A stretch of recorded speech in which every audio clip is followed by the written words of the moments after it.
Well, good afternoon, everybody, and welcome to today's webinar, Recognizing and Avoiding Fraud Schemes in 2025. I'm Greg Berry, Director of Communications in the Office of Alumni Affairs. As is the case with any virtual setting, please excuse issues that may pop up. If you experience video or audio problems, click Reconnect or refresh your screen to get back to the presentation right away. Before I introduce today's guest, a quick question. Which type of scam do you feel would be the hardest for you to recognize in the moment? That should be up and running for you. Go ahead and submit that. The options are an official looking phishing email, a website that looks real, a call from a trusted organization, or a message from a friend who's been hacked. We'll keep up that poll for a bit so you can make your selection. For today's live audience, we are recording the webinar. When it's been uploaded, we'll send an email to you with the replay link. Today, I'm excited to have Ryan Schwoebel with us. Ryan's an alum, adjunct faculty member in UAB's Criminal Justice Department, and current fraud investigator with Blue Cross Blue Shield of Alabama. He holds certifications as a fraud examiner and a forensic interviewer. He's also a former special agent with NCIS. Learn more about his background and what led him back to Alabama by listening to the UAB Green and Told podcast. You can download episodes, including his, on the Apple Podcast app, Spotify, or at alumni.uab.edu/green and told. Now, before we move any further, here is the results from the first poll. Which type of scam do you feel would be the hardest for you to recognize? 52% say fake websites that mimic real ones. 52%. 17% phone call pretending to be from a trusted organization, and then tied 14% with phishing email that looks real, or a message from a friend whose account was hacked. Now, as a follow-up, when was the last time you updated your password or enabled two-factor authentication? Ryan, this is going to be interesting. I'm going to go ahead and keep that up for a little bit. You can select from within the last month, the last year, more than a year ago, you're not sure, or you've just never done it. Like I said, we'll go ahead and keep that up. I'll drop the results in the chat in a little bit. But now I'd officially like to welcome Ryan to our webinar series. Thanks for joining us. I'm looking forward to this.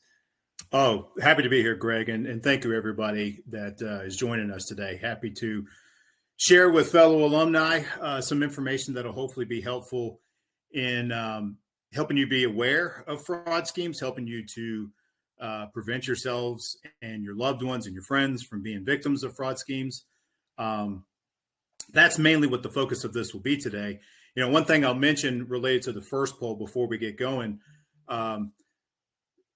So the highest poll response was related to official looking websites. And one thing I find that not everyone is aware of is when you do a Google search, or, you know, whatever your favorite search engine is, and a lot of times when you get your search results, at the top are links that are ads that are not actually the search results, but are paid ads related to whatever you're searching for. Not all of those ads are legitimate. So just because it's listed at the top of your Google search results does not mean it's a legitimate website.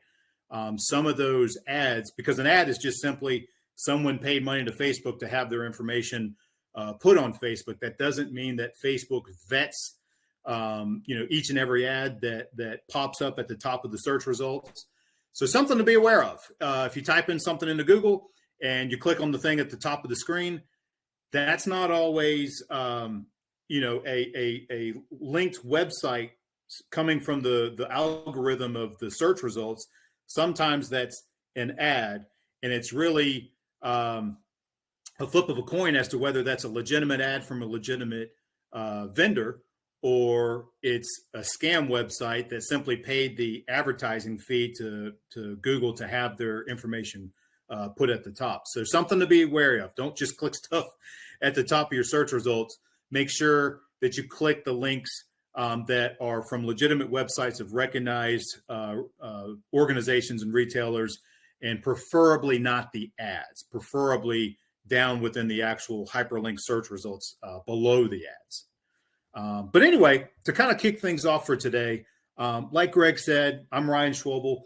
I'm both an alumni and adjunct faculty at UAB in the Department of Criminal Justice. I've taught a number of classes over the years, but primarily now I teach financial crimes and criminal investigation. And so that's kind of relevant to what we'll be talking about today. A little bit about me and my background. Greg shared a good bit about it. Before we get going, let me say two things real quick.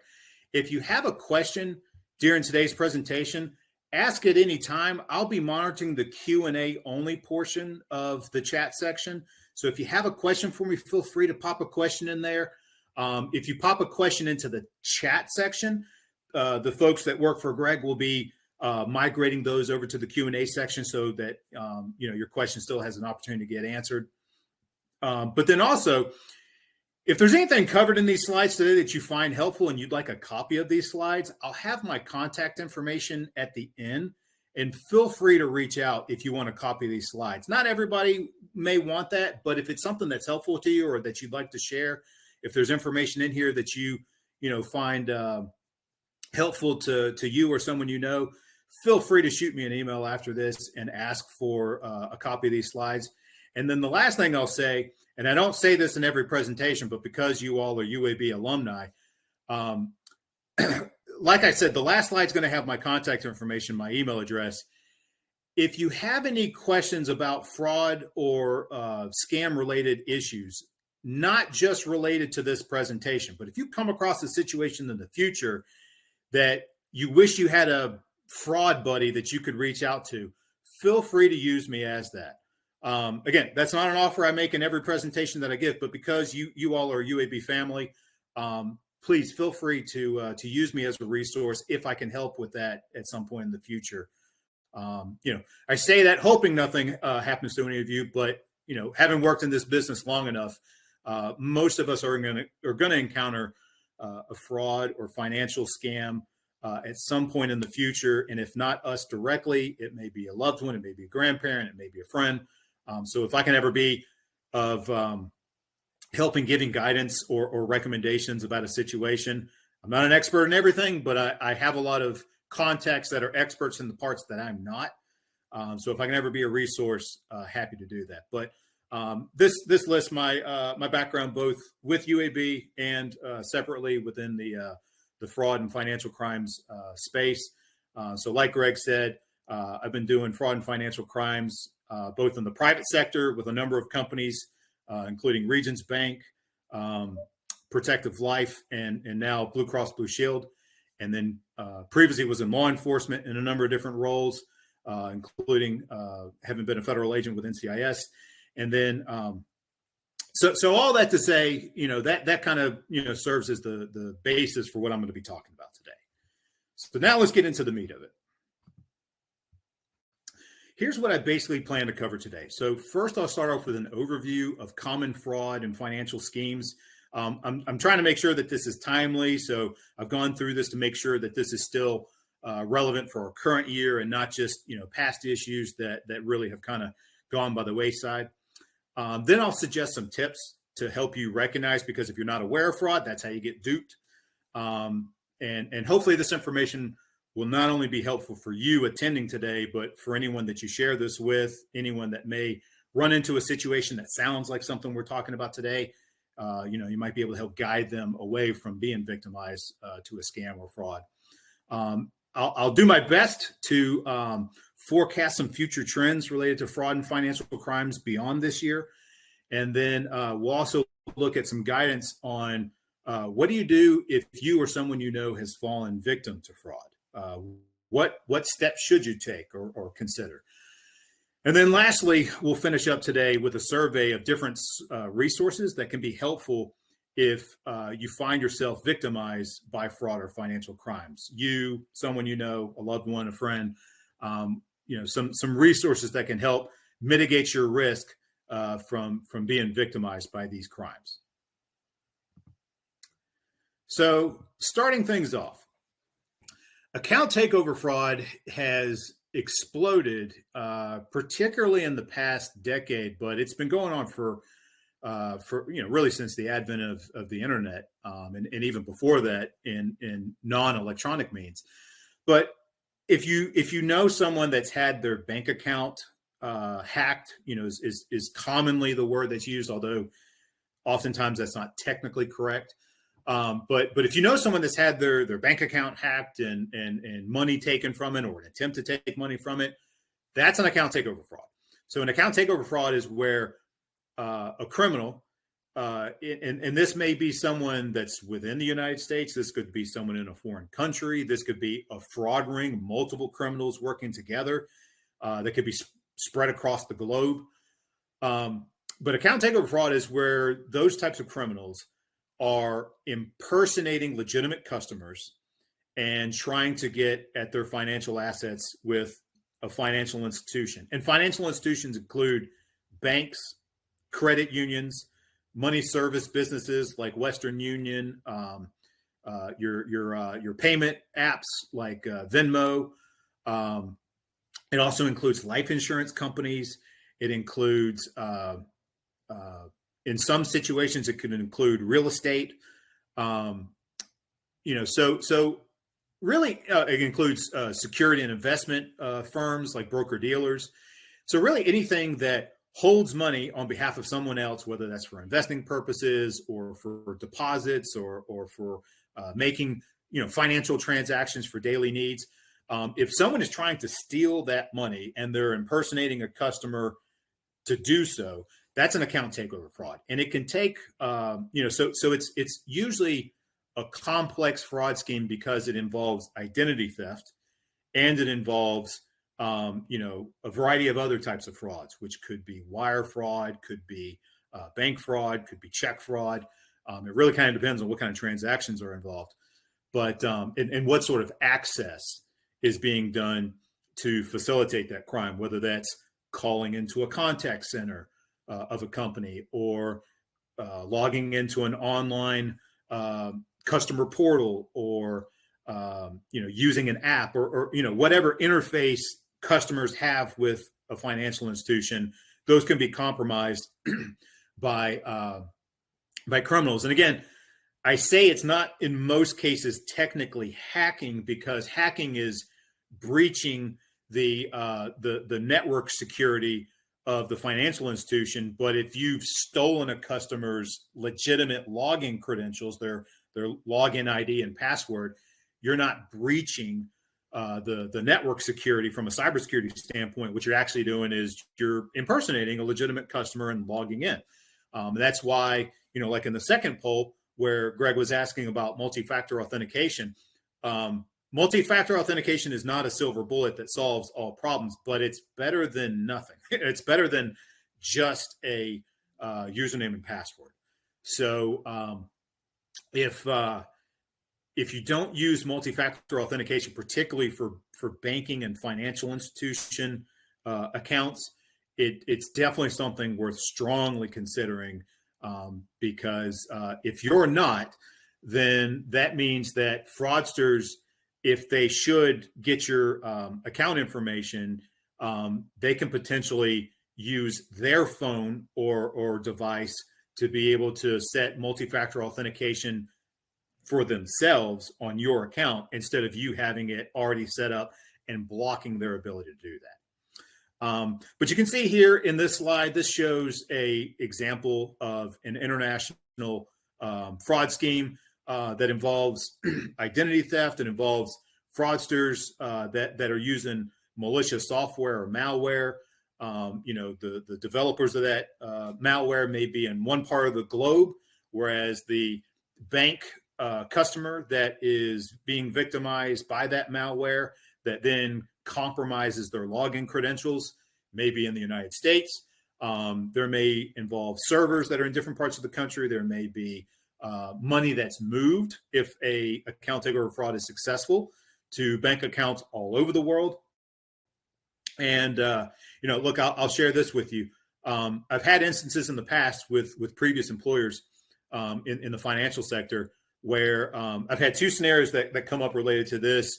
I've dealt with many dozens, if not hundreds, of account takeover fraud cases over the year, but two that immediately come to mind. One was my boss's boss at a previous employer. So he was the chief compliance officer for the company. called me saying that the U.S. Secret Service was on the line. They had called our Treasury Department, and that they had identified a wire that our company had paid, a wire payment, and that those funds were going to a known account takeover fraudster, and that if we took immediate action, we could potentially halt those funds from further moving from an international bank. But we needed to work with Secret Service to do that. And so, of course, that throws up questions. Is this actually the Secret Service? So I contacted contacts I had at the local Secret Service field office to verify this was who they claimed to be and the circumstances were as he described. So that happens. And once that money goes out of U.S. financial systems, it can be impossible to get back. In another scenario where we were not notified by law enforcement before funds were sent overseas, we had this is a few years prior, we had a situation where we identified a fraud after it had already happened, and the funds were wired to the Bank of Hong Kong in China. And, so we did report that to FBI, and we quickly found out that the Bank of Hong Kong does not play friendly with U.S. authorities, and so that money was gone. And so our company had to eat the cost of that payment.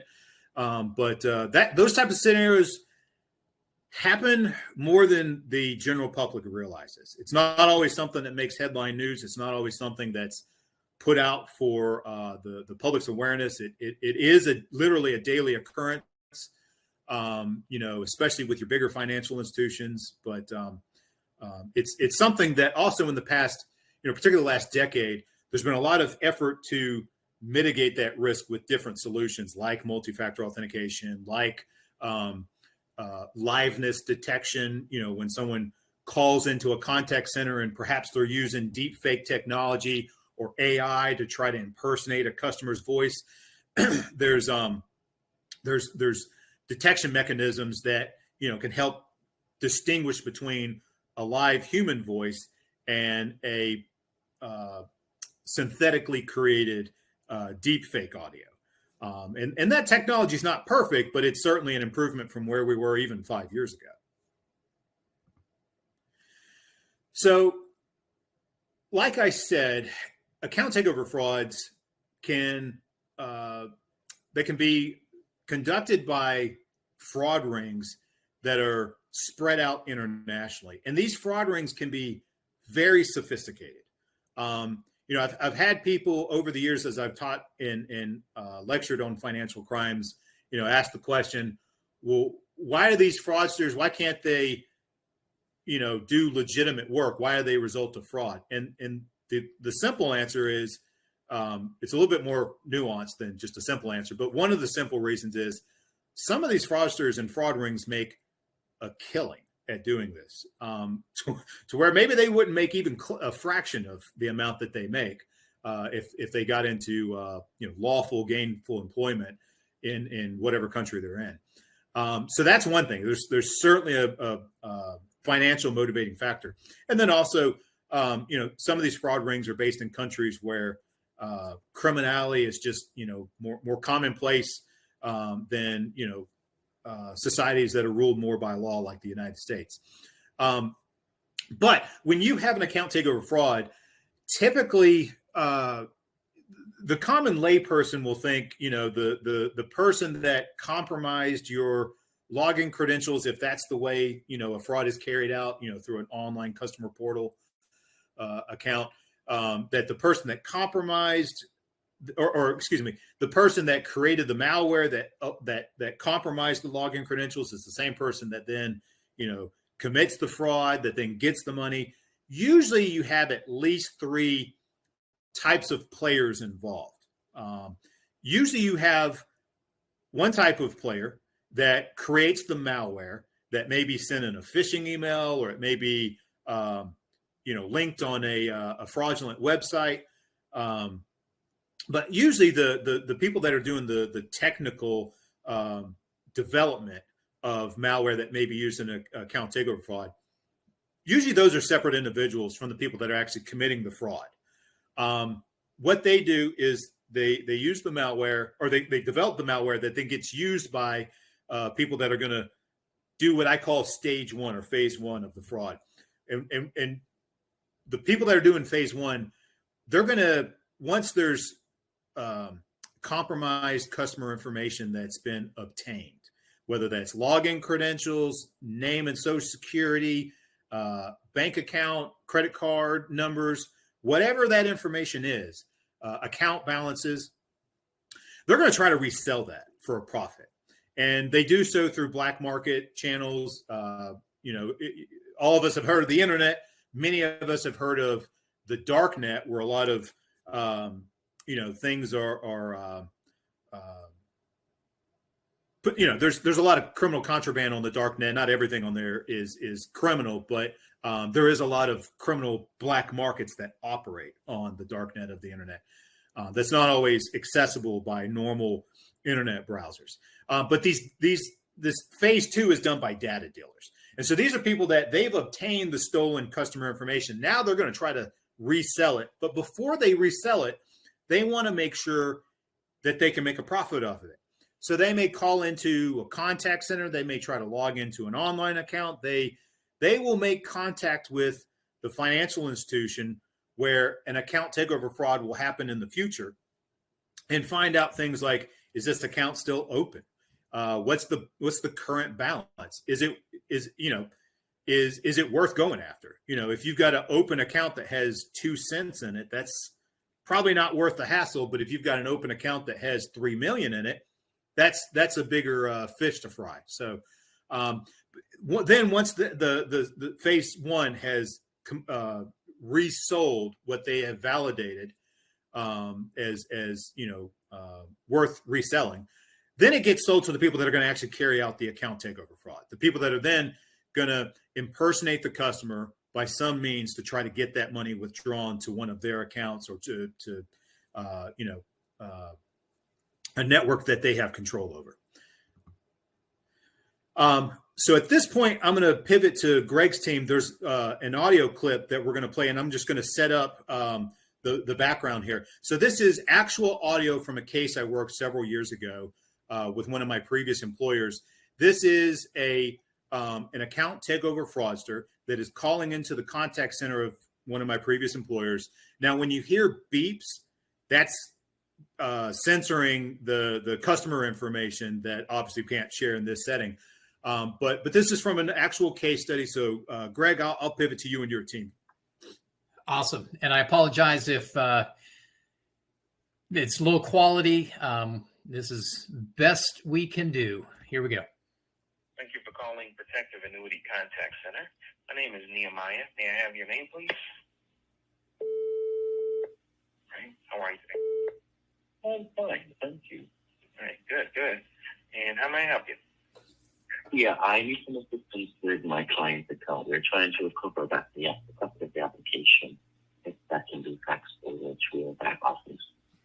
Okay. Any assistance? I'll be glad to help with that. What's the first policy number here? Yeah, the first policy number is 4. All right. And Norman, also, who do you clear through? Okay, thank you. All right. And what was the information that you needed here? Do you guys still have a copy of the application? Okay. You said the application, like for a new policy, or? Yeah.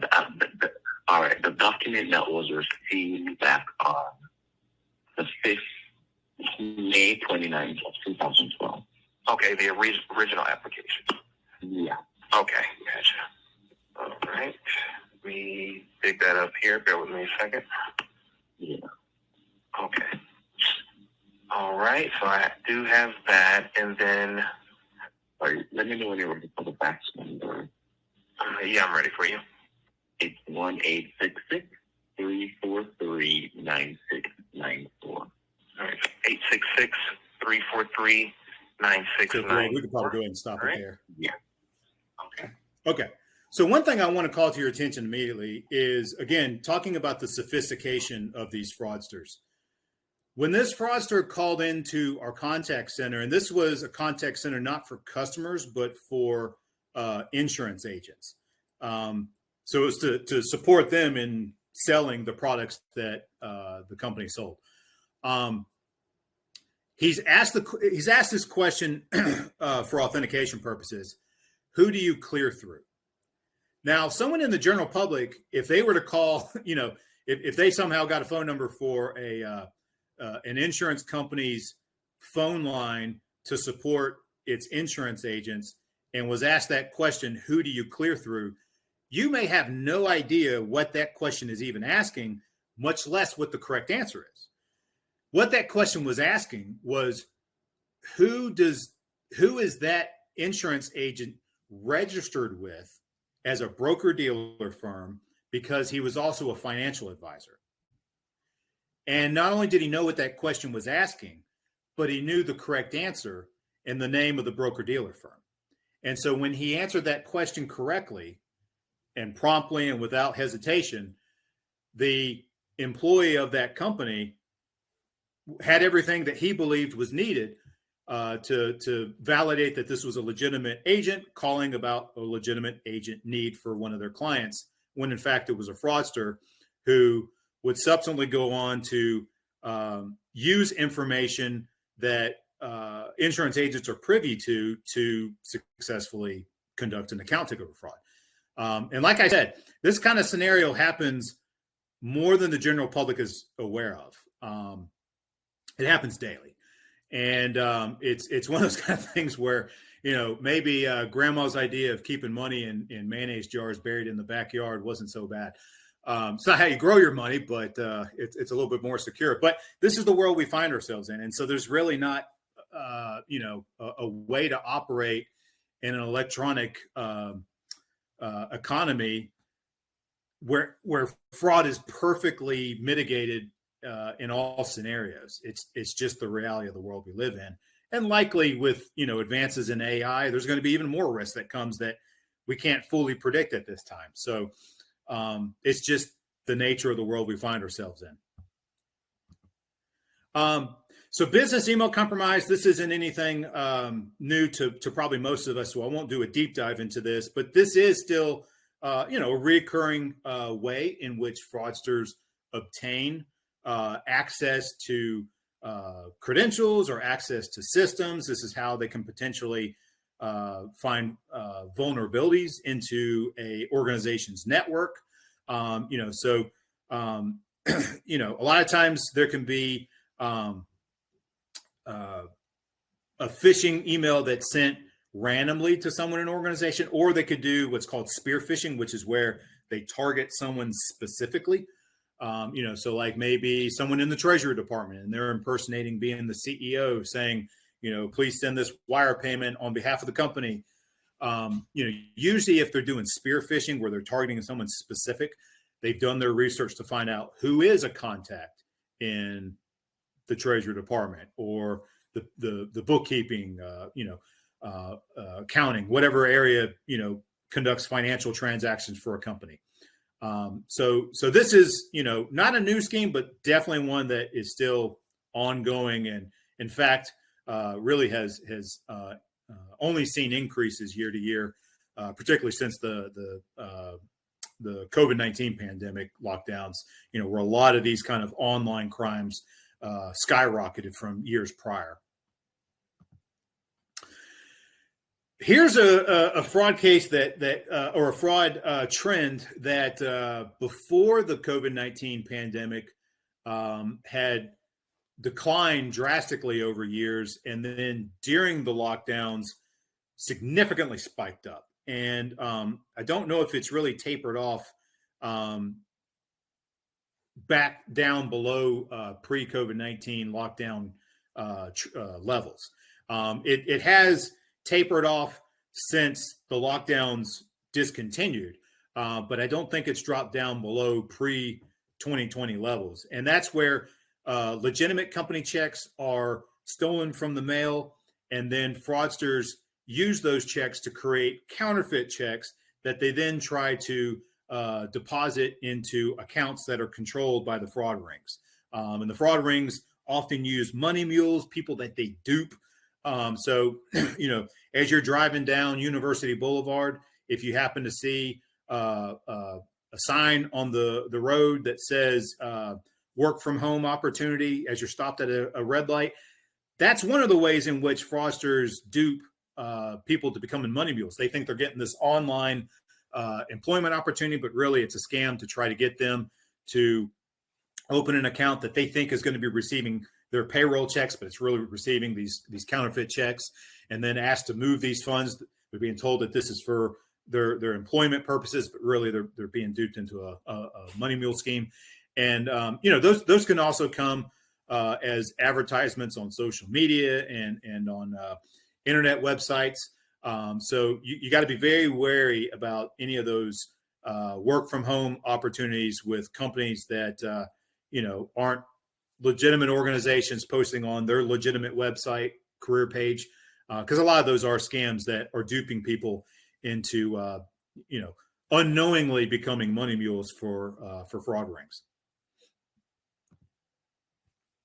Pig butchering is a type of fairly sophisticated financial crime that's really seen an increase in the past few years. So it's called pig butchering because excuse the graphicness, but in butchering of pigs for pork, the idea is you fatten them up before you take them to the butcher.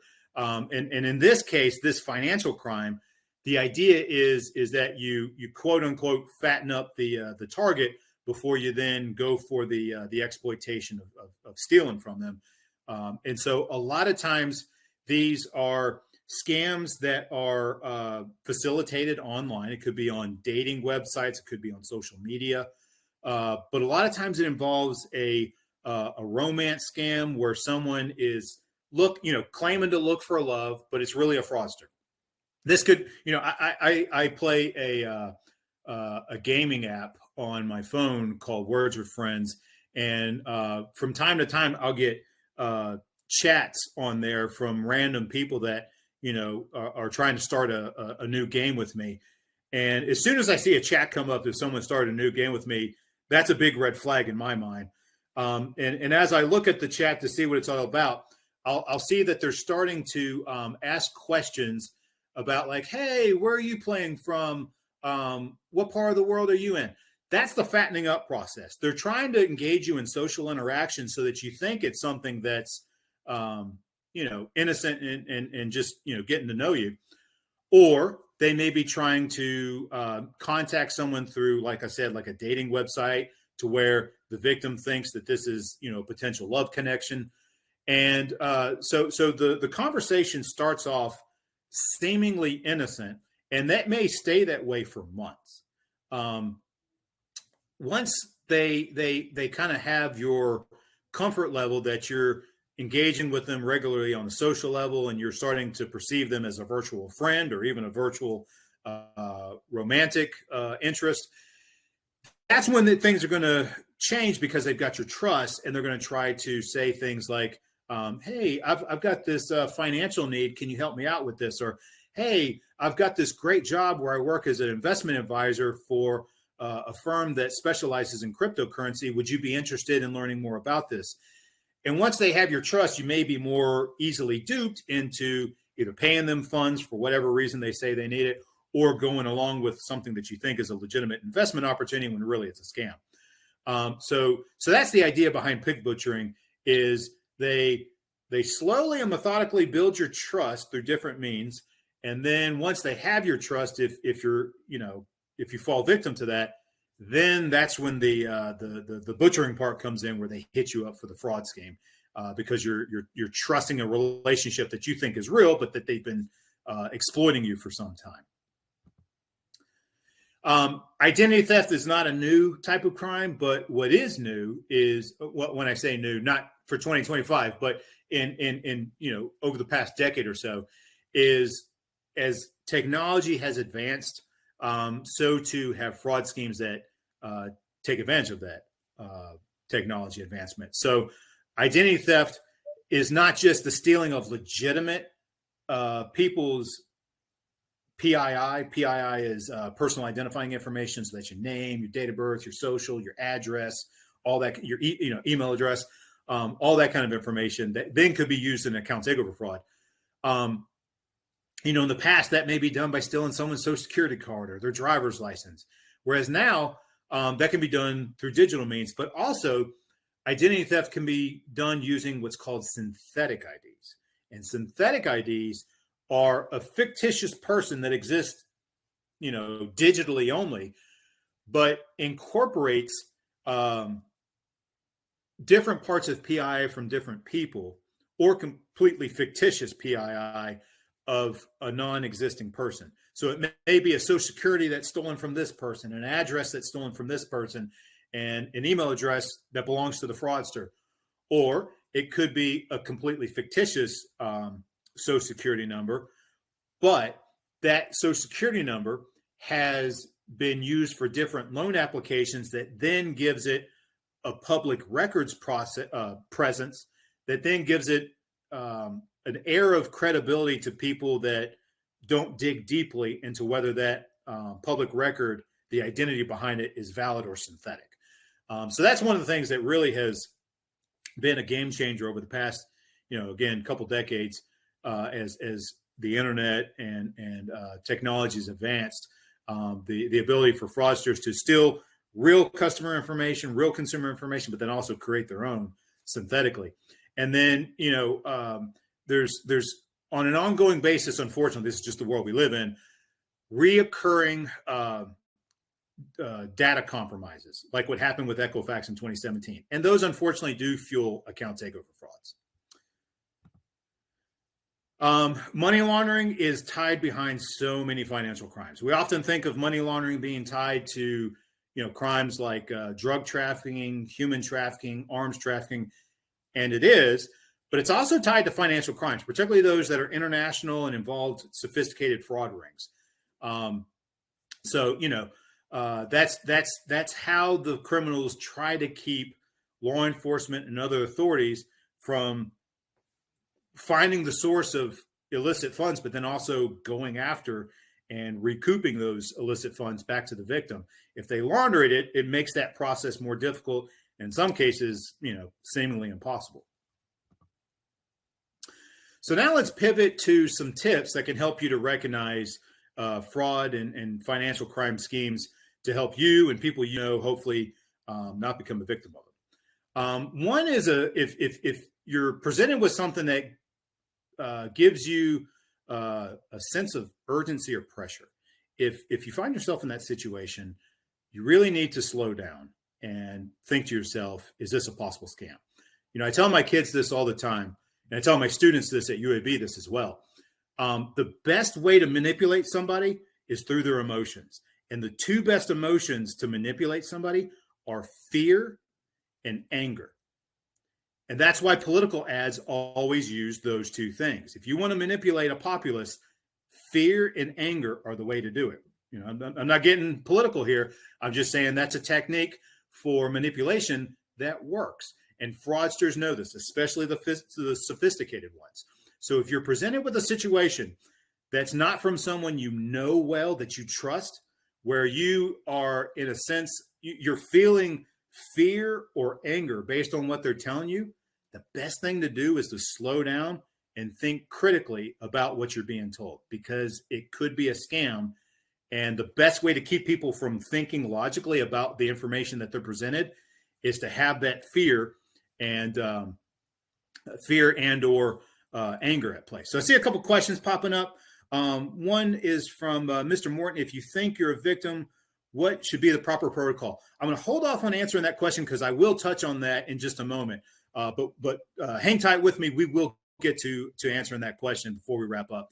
And then from Fitzgerald, my bank account was recently breached. The fraudster had added a name as one of my payees under the hide it icon. When I gave info to the bank, the payment was stopped and I was given a new account. However, they did not do a police action. Why? Long story short, like I said, this happens more frequently than the general public is aware. And so there's just not enough time in the day to handle those tasks. So a lot of times they kind of push it off to the customer to contact law enforcement. Now, that doesn't mean that they won't contact law enforcement, especially if there is a financial loss. But if they've prevented the fraud, they typically hand that off to the customer to make the decision if they want to get law enforcement involved.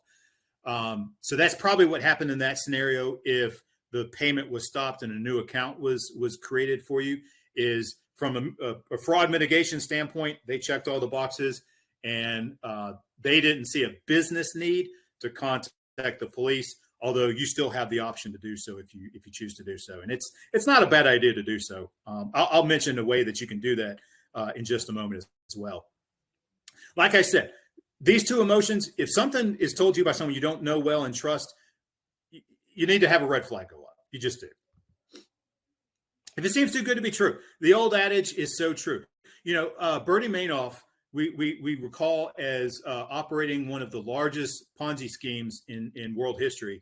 And he did so at a time when he was chairman of the NASDAQ, one of the major stock trading exchanges.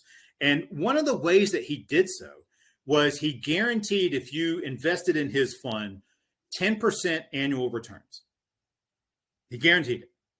Now, 10% sounds modest, but anyone that invests in the markets knows nothing is guaranteed.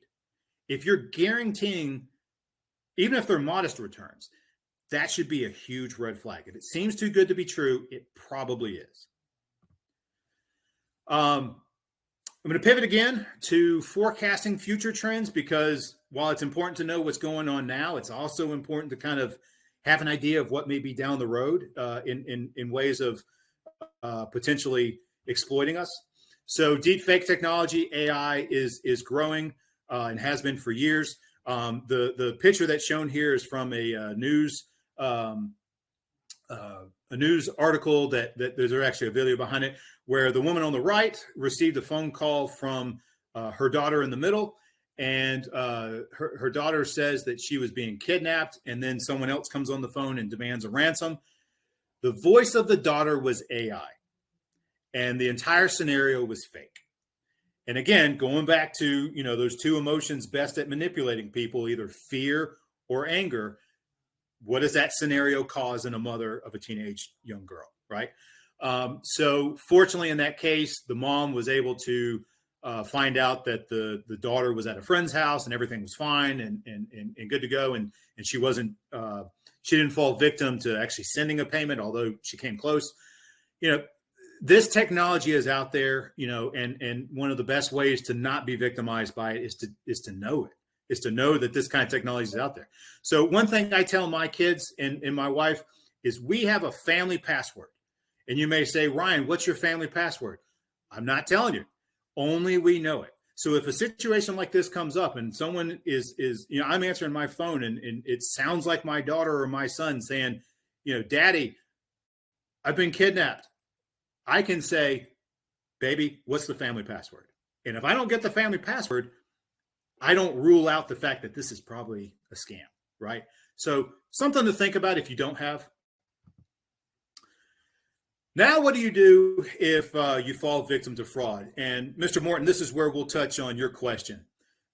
Reporting to law enforcement. Like I said, not every financial institution is going to report to law enforcement for you. They may in certain situations, especially if the funds have been dispersed and a fraud was successful, but not always. So sometimes it falls upon us as the customer or the consumer or the victim to do the law enforcement reporting ourselves. And I'll say this, I've been a local cop, I've been a state cop, and I've been a federal agent. And not all law enforcement agencies are well equipped to handle financial crimes. I wish that weren't true, but that is the reality. And so if you call your local police department or sheriff's office or even state police, they're not always equipped to be able to handle sophisticated financial crimes. And there's not a lot you can do about that. And then even agencies that are well equipped, like the FBI, the U.S. Secret Service, NCIS, they don't have unlimited resources. And so a lot of times they can only go after crimes that hit certain thresholds. But one thing I do highly suggest, and Mr. Morton, this plays into your situation as well as the Fitzgerald that had the other question earlier. One thing that I do recommend is the FBI has a website, ic3.gov. That stands for Internet Crimes Complaint Center, ic3.gov. That is a way to report to the FBI your fraud case.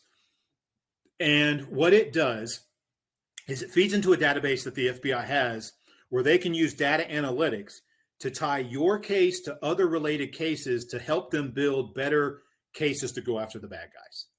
And so instead of picking up the phone the old-fashioned way and trying to call a local FBI office, because all they're going to do is exactly what I'm telling you, reporting it through the complaint form on ic3.gov is a good step. And, it'll give you back a reporting number for reference should you need that with a financial institution.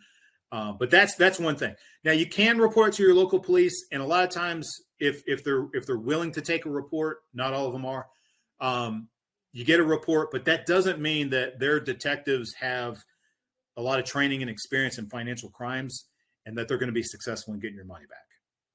Unfortunately, that's just the reality.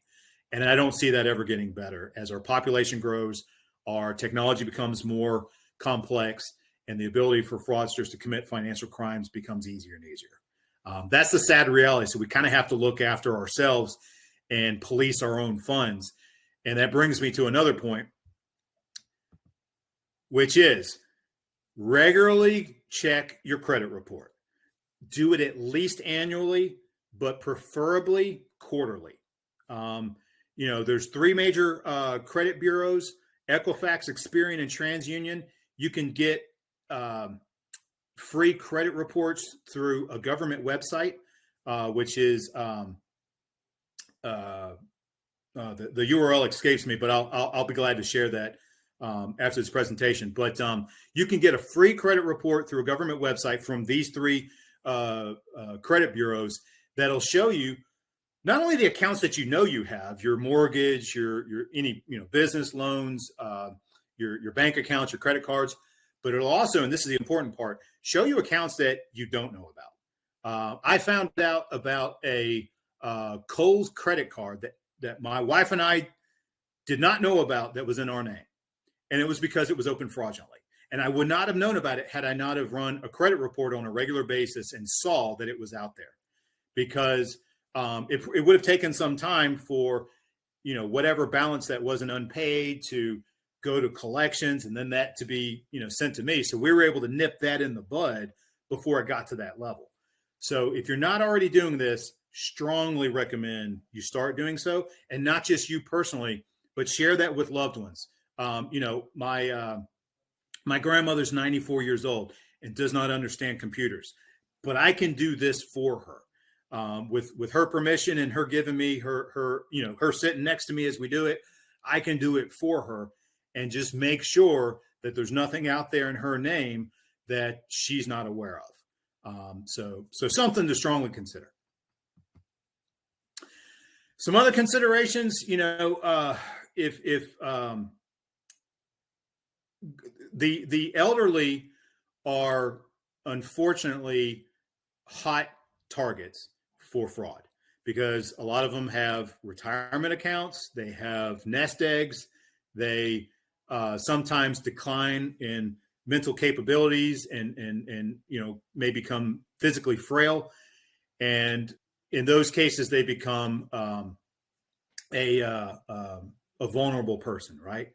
And so if you have a loved one that's a vulnerable person, if you're not a power of attorney for them, it's worth having the conversation to see if they're comfortable with that. Because if you're someone that they trust and you can help monitor their financial assets and do so, honestly and in their best interest, then that can help mitigate them being targeted by fraud. And if they are targeted by fraud, it can help you identify it before it becomes a real problem and they lose, their entire life savings, because that happens. Also, I mentioned the credit monitoring, but then there's also fraud monitoring solutions that are available. I have one through TransUnion. You've heard of other solutions like LifeLock. I'm not here to promote any particular one, but those are good. They're not perfect, and they're not going to stop all fraud, but it can be a bit of peace of mind that to help you in the monitoring process. And then some of them also have insurance policies that are available that if you have a financial loss, that you can have those losses recouped through an insurance claim process. If you find yourself having been targeted by one type of account takeover fraud, you really got to look at yourself across all your financial relationships to see, do you have a bigger issue than you're aware of? If your bank account has been compromised, even if money didn't go out the door. So I believe it was Fitzgerald had the scenario earlier where their bank identified a fraud, stopped the money going out the door. That's great that you didn't lose your money there. But have you also looked at all your other accounts, your loans, your mortgages, all your financial relationships to make sure the fraudsters haven't compromised those as well? So if you haven't done so, definitely worth considering, and the sooner the better. Let's see. Phyllis, I see a question coming in. Can you suggest a safe place or way to save multiple passwords?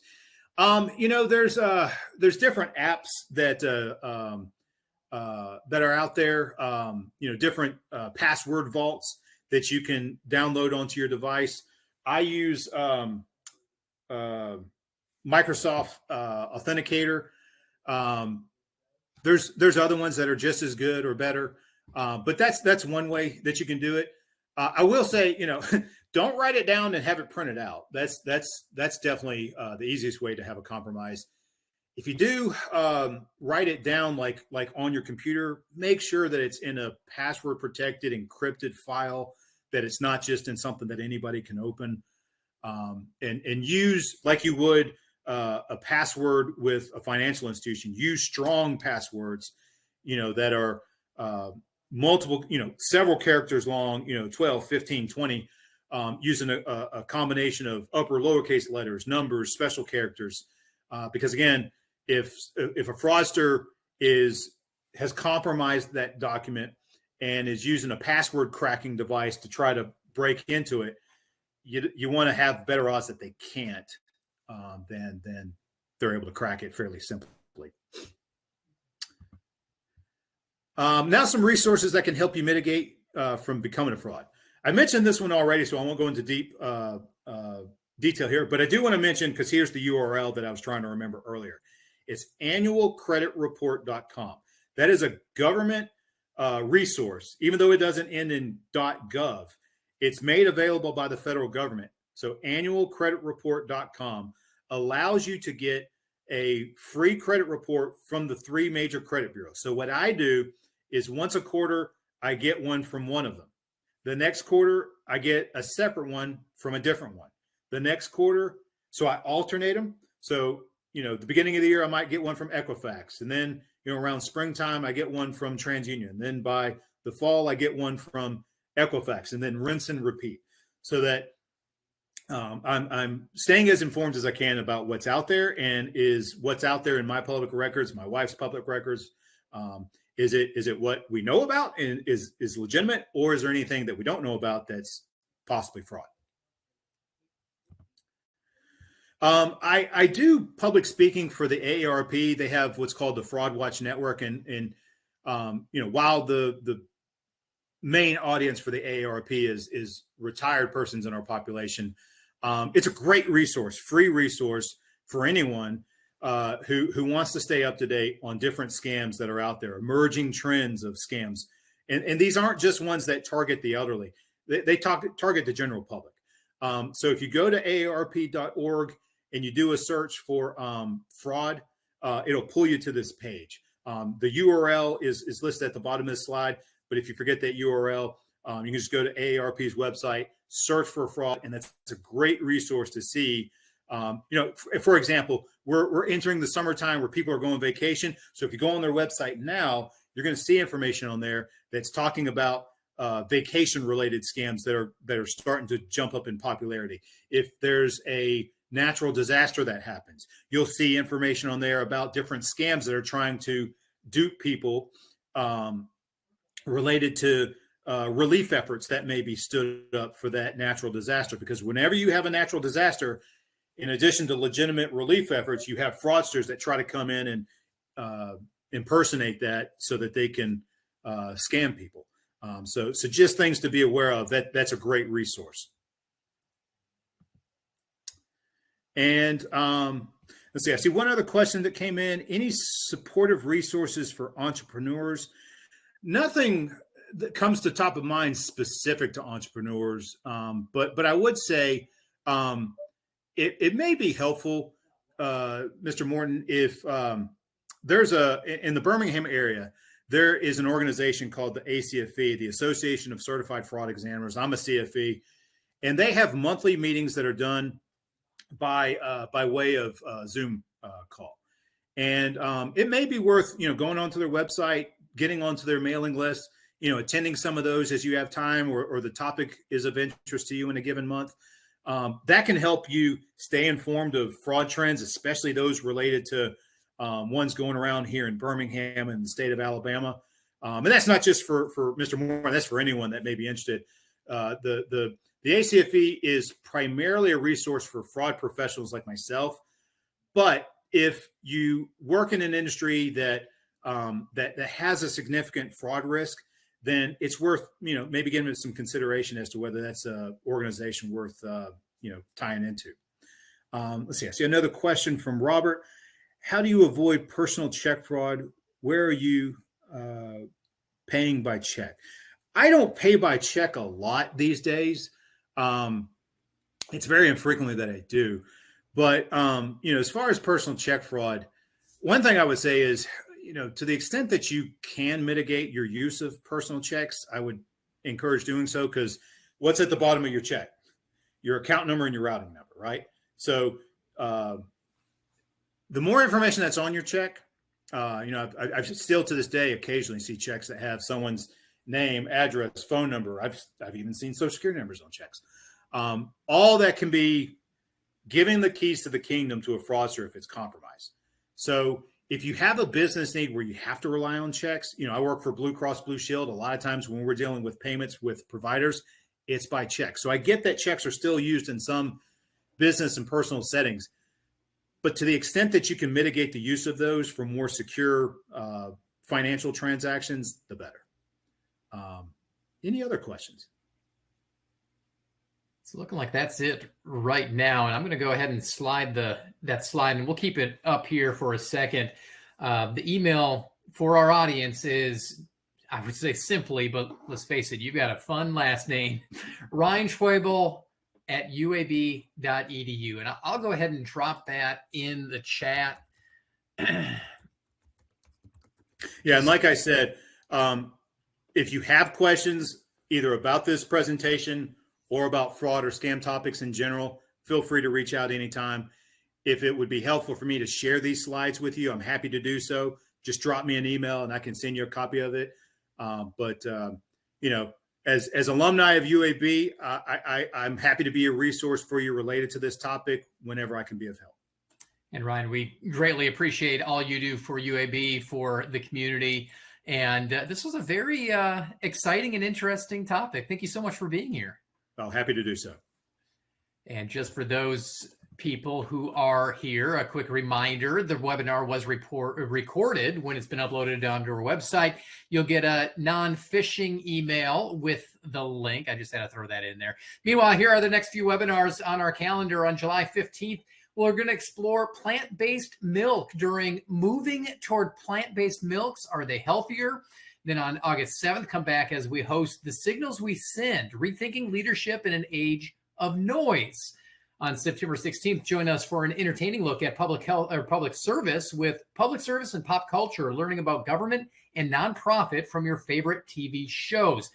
And on September 25th, one for our students and young alumni, Thriving in Your 20s, Essential Healthy Habits for Young Adults. Register for these and more at alumni.uab.edu/events. As we close, share your thoughts in today's webinar on what you'd like to see in the future. The QR code is going to take you to a brief survey for you to give us your feedback. Once again, thank you so much for joining us. And as always, go Blazers.